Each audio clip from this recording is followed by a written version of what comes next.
That, though is in your book, it's the reality in the communities that we talk about. You know, and I say we just don't talk about it. I'm in one of those communities that it's a revolving door. And for many years, I thought that that was the norm, that it's okay for us to experience these injustice systems in our communities. Until I met Zach, and the report that I worked on, that really highlighted much of what we need to work on, and not just work on, but educate the community. I was one of those who didn't think too much about the justice system.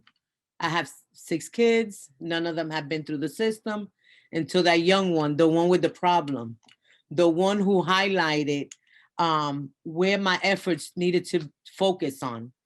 Because I knew that when you talk about dollars and how much dollars are being invested in education here in New York versus the justice system, I knew that there was a problem. Now, getting involved with the justice system in New York, almost $300,000 to house and incarcerate a young kid and returning him back home to the community, to their parent, very traumatized, hurt, uneducated, in a way where did those dollars go into?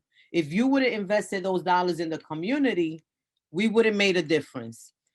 Becoming aware of the justice system, I also realized with working with families, because I became a beast. Rinku, you say you're angry, or I don't know what, something which they won't look at you as a positive person. Well, I became a beast. I became a hungry, thirsty beast. The child welfare system, another system that too much money goes into separating families from kids. The justice system, removing kids from the community. I think I'm a pretty decent parent, but those systems made me feel like I was the worst parent ever.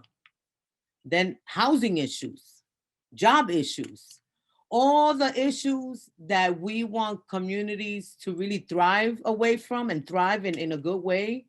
We're investing those monies in prison, so they got to get shut down. We got to shut them out down.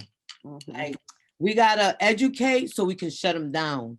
Investing more money in education. We got failing schools here. The amount of money that this New York is investing in educating our kids, less than 20,000, 30,000, but 300,000 to incarcerate and to separate from families.